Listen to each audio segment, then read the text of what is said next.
যদি প্রতিদিনের রান্নায় একটু নতুনত্ব আনতে চান, তাহলে আজকের পদটি হবে একটি বাঙালি রান্নার অনন্য স্বাদের একটি রেসিপি। খুব সাধারণ কয়েকটি উপকরণ দিয়ে ঘরোয়া পদ্ধতিতে আমরা বানিয়ে নিতে পারি এই অসাধারণ স্বাদের ঝিঙের জল বড়া রেসিপিটি। তাহলে চলুন আর দেরি না করে শুরু করা যাক আমাদের আজকের রেসিপি ঝিঙের জল বড়া। নমস্কার, আমি রুম্পা। রান্নাঘরের স্বাদ কাহনের নতুন একটি পর্বে সবাইকে স্বাগত। ঝিঙের জল বড়া তৈরি করার জন্য আমি এখানে 4টে বড় মাপের ঝিঙে নিয়ে নিয়েছি, আর ঝিঙেগুলোকে খুব ভালো করে প্রথমে ধুয়ে পরিষ্কার করে নিয়েছি। আরো কিছু উপকরণ একসাথে নিয়ে নিয়েছি। প্রথমত নিয়ে নিয়েছি এখানে আমি 1 বাটি মতো ছোলার ডাল, আর ছোলার ডালটাকে আমি সারা রাত ভিজিয়ে রেখেছিলাম। ফোড়নের জন্য একটা তেজপাতা, একটা শুকনো লঙ্কা, 1 চামচ 5 ফোড়ন, স্বাদ অনুযায়ী নুন, 1 চামচ মতো নিয়ে নিয়েছি পোস্ত, 1 চামচ চিনি, 1 চামচ হলুদ গুঁড়ো, আর নিয়ে নিয়েছি 1 চামচ মতো এখানে সাদা সর্ষে। আর আমি যে ঝিঙেগুলো নিয়েছিলাম সেই ঝিঙেগুলো খোসা ছাড়িয়ে আমি ডুমো ডুমো করে কেটে নিয়েছি। তারপর আবারও আমি খুব ভালো করে পরিষ্কার জল দিয়ে ধুয়ে নিয়েছি। এখন আমি একটা মিক্সিং বোল নিয়ে নিলাম। সেই মিক্সিং বোলের মধ্যে ছোলার ডালগুলোকে দিয়ে দেবো। আমি দুবারে পেস্ট করে নেব, একবারে হবে না, তাই সামান্য একটু জল দিয়ে আমি খুব ভালো করে একটা মিহি পেস্ট বানিয়ে নিয়েছি। এখন আমি ডালের মধ্যে সামান্য একটু নুন ও সামান্য একটু হলুদ দিয়ে খুব ভালো করে ডালটাকে ফেটিয়ে নেব। আর আমি চামচের সাহায্যে খুব ভালো করে ফেটিয়ে নিচ্ছি, আপনারা চাইলে হাত দিয়েও ভালো করে মাখিয়ে নিতে পারেন। এখন একটা শিলনোড়া নিয়ে নিয়েছি, তার মধ্যে আমি 1 চামচ মতো পোস্ত এবং 1 চামচ মতো নিয়ে নিয়েছি এখানে সর্ষে, সাদা সর্ষে নিয়েছি, সামান্য একটু নুন ও একটা কাঁচা লঙ্কা, আর সামান্য একটু জল দিয়ে আমি সর্ষে এবং পোস্তটাকে খুব ভালো করে আমি বেটে নেব। আর অল্প অল্প করে জল দিয়ে আমি পোস্তটাকে বেটে নেব।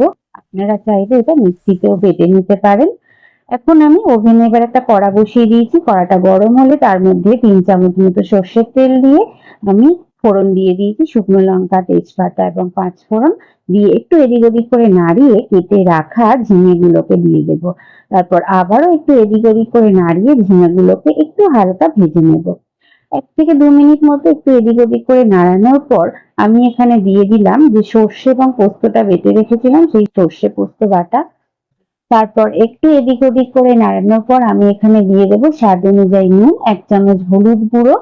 তারপর আবারও একটু এদিক ওদিক করে নাড়িয়ে সমস্ত সবজিগুলোকে নুন হলুদের সঙ্গে মাখিয়ে নেব। আর দেখুন ঝিঙে থেকে কিন্তু কিছুটা জল বেরিয়ে গেছে। এখন আমি অল্প একটু জল আবারও আমি দিয়ে দিলাম। দিয়ে আমি এখানে যে ডালের পেস্টটা বানিয়ে রেখেছিলাম সেটা বড়ার আকারে ছোট ছোট করে করে আমি উপর থেকেই ঝিঙের ওপরেই দিয়ে দিলাম। আপনাদের কাছে একটা ছোট্ট অনুরোধ, আমার রেসিপিগুলি যদি ভালো লাগে অবশ্যই আমাকে একটা সাবস্ক্রাইব করে দেবেন, তাহলে আরো নিত্য নতুন রেসিপি আমি আপনাদের কাছে তুলে ধরতে পারবো।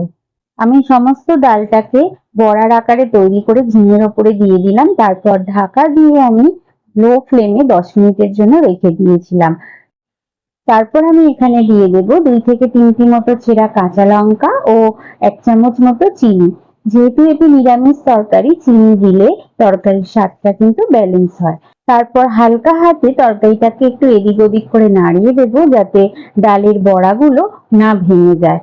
তারপর আবারও আমি ঢাকা দিয়ে 5-7 মিনিটের জন্য লো ফ্লেমে রেখে দেব। আর এইভাবেই আমি রান্নাটাকে তৈরি করে নেব। 5-7 মিনিট পর আমি ঢাকনা খুলে আবারও একটু এদিক ওদিক করে নাড়িয়ে এখন আমি এখানে দিয়ে দেব 2 চামচ মতো সর্ষের তেল। তারপর আমি ঢাকা দিয়ে গ্যাসের ফ্লেমটাকে বন্ধ করে আমি রেখে দেব 5 মিনিটের জন্য। আর দেখুন আমাদের ঝিঙের জল বড়া কিন্তু একদম রেডি হয়ে গেছে। আর এটি নিরামিষ দিনে গরম গরম ভাতের সাথে খেতে কিন্তু লাগে অসাধারণ স্বাদ। তাহলে আমার আজকের রেসিপিটি কেমন লাগলো?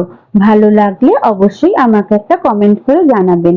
সেই সঙ্গে লাইক, শেয়ার এবং আমার চ্যানেলের নতুন বন্ধু হয়ে থাকলে সাবস্ক্রাইব করার অনুরোধ রইল এবং পাশে থাকা বেল আইকনটি প্রেস করে অল নোটিফিকেশনটি অন করে দেবেন। তাহলে আমি যখনই কোনো নতুন ভিডিও আপলোড করব তার প্রথম নোটিফিকেশনটি আপনার কাছে পৌঁছে যাবে। সবাই খুব ভালো থাকবেন, সুস্থ থাকবেন এবং কাছের মানুষকেও ভালো রাখার চেষ্টা করবেন। আবার খুব তাড়াতাড়ি ফিরে আসছি নতুন কোনো রেসিপি নিয়ে। ততক্ষণের জন্য সঙ্গে থাকুন এবং সঙ্গে রাখুন রান্নাঘরের স্বাদ কাহন।